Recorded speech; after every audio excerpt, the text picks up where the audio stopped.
Hello किसान भाइयों, नमस्कार। मैं हूं नरेश रॉयल और आप सभी का स्वागत करता हूं आपके अपने हर्ष किसान यूट्यूब चैनल में। तो किसान भाइयों, आज का हमारा विषय है वर्मी कंपोस्ट।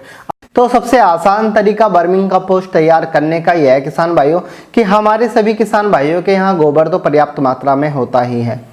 तो आप क्या करते हैं कि आप उस गोबर से आप स्टार्टिंग में 2-3 बेड लगा सकते हैं और रिजल्ट देख सकते हैं कि आप जो रासायनिक खेती कर रहे हैं उससे अच्छे रहेंगे और आपकी जो उपजाऊ भूमि है वह अच्छे से ग्रोथ देगी आपकी फसल को, क्योंकि जो हम ये रासायनिक पदार्थ यूज़ कर रहे हैं इससे हमारी ज़मीनें बंजर होती जा रही हैं। तो आप वर्मी कंपोस्ट कैसे तैयार कर सकते हैं पूरा जानेंगे इस वीडियो में, तो वीडियो को अंत तक देखते रहें। अगर आप अभी हमारे चैनल पर नए हैं तो चैनल को सब्सक्राइब करना ना भूलें। तो किसान भाइयों, बात आती है कि चलो हम वर्मी कंपोस्ट तैयार तो कर लेंगे, लेकिन उसके लिए केचुए की ज़रूरत हमें पड़ती है, तो यह कहाँ से मिलेंगे। तो आपके बता दूं कि केंद्रीय विश्वविद्यालय जो हमारे कृषि विश्वविद्यालय हैं वहाँ पर मिल जाएंगे आपको केचुए। आपको बता दें कि जो केचुआ है वहाँ से मिलता है वह है 100 रुपये किलो आपको मिल जाता है। तो किसान भाई वहाँ से केचुए खरीद कर अच्छे से वर्मी कंपोस्ट को तैयार कर सकते हैं।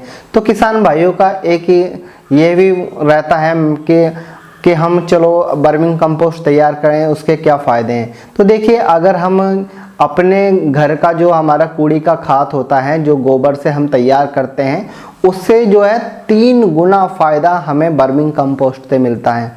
क्यों फिर हम बाहर से वर्मी कंपोस्ट खरीदें, क्यों ना हम घर पर ही तैयार करें। तो आपको किसान भाइयों इसमें क्या करना है कि आपको छोटे छोटे बेड बनाने हैं। मान लीजिए आप 1 फीट लंबा 1 फीट चौड़ा और आपको उसकी जो हाइट रखनी है किसान भाइयों वो रखनी है 2.5 मीटर। तो 2.5 मीटर आप उसकी हाइट रखते हैं और 1 मीटर लंबा रखते हैं, 1 मीटर चौड़ा रखते हैं। तो उसमें आपको कितने केचुए की ज़रूरत पड़ती है। तो किसान भाइयों आपको बता दूं कि उसमें 1000 केचुए की ज़रूरत पड़ती है और हमारी जो है वर्मी कंपोस्ट की खाद ये बनकर तैयार हो जाती है। ये है 1.5 से 2 महीने के बीच में तैयार हो जाती है।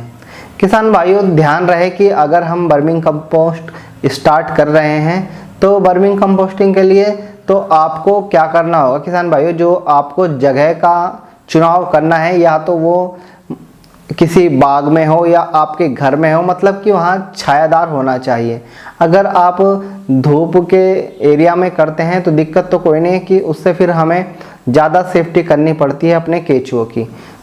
और हमारा मुख्य उद्देश्य यही रहता है कि खाद है वो अच्छे से तैयार हो और जो हमारे बेड हैं छायादार में होने चाहिए और समय समय पर उसमें पानी का स्प्रे होता रहना चाहिए, क्योंकि उसमें जो है तरी बनी रहे, मतलब कि पर्याप्त मात्रा में नमी रहे।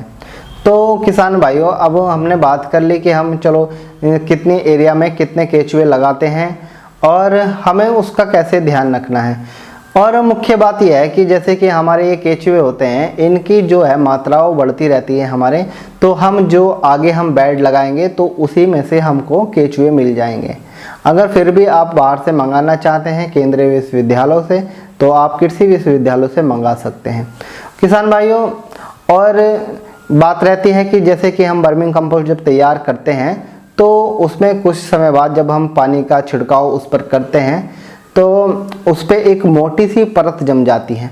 तो उस परत को रिमूव करने के लिए अभी मैं दिखा रहा हूँ, साइड में आपको दिख रहा होगा ये छोटे छोटे पचांगले टाइप के होते हैं, या हम इससे हाथ से भी इसको मिक्स कर सकते हैं, क्योंकि हमें अच्छी खाद बनानी है और अपनी फसल को एक अच्छी दिशा में लेकर जाना है। तो आप वर्मी कंपोस्ट का आप चुनाव कर रहे हैं अपनी फसल में तो बहुत अच्छा रहेगा। इससे क्या होगा किसान भाइयों, जो हमारी भूमि है वो अच्छे से हमें फसल देगी और जो हम रासायनिक पदार्थ यूज़ कर रहे हैं फर्टिलाइज़र वगैरह, तो इससे क्या होता जा रहा है हमारी भूमि बंजर बनती जा रही है। तो हमें अच्छी खेती करनी है, लॉन्ग टर्म तक खेती करनी है, तो हमें जैविक खेती अपनाना पड़ेगा। तो आज के समय में सभी किसान भाई ऑर्गेनिक की तरफ बहुत ध्यान दे रहे हैं। तो आज हम भी बस यही सोचें कि हमें भी ऑर्गेनिक खेती करनी है और अपनी खेती से अधिक लाभ पाना है। आज के समय में अगर आप ऑर्गेनिक खेती कर रहे हैं तो आपकी हर चीज़ की वैल्यू ट्रिपल है। तो देखिए किसान भाइयों आपको कितना फ़ायदा हुआ। एक तो जो आप रासायनिक खादों में अधिक पैसा खराब करते हैं और आप अपने घर की गोबर की खाद से वर्मी कंपोस्ट तैयार कर सकते हैं बहुत ही आसानी से। उसकी अधिक विधि आपको जाननी है तो मैं जल्द ही इस चैनल पर वीडियो लाऊंगा। तो अगर अभी तक किसान भाइयों आपने चैनल को सब्सक्राइब नहीं किया है तो चैनल को सब्सक्राइब कर लें, साथ ही बेल आइकन दबाना ना भूलें। नमस्कार किसान भाइयों।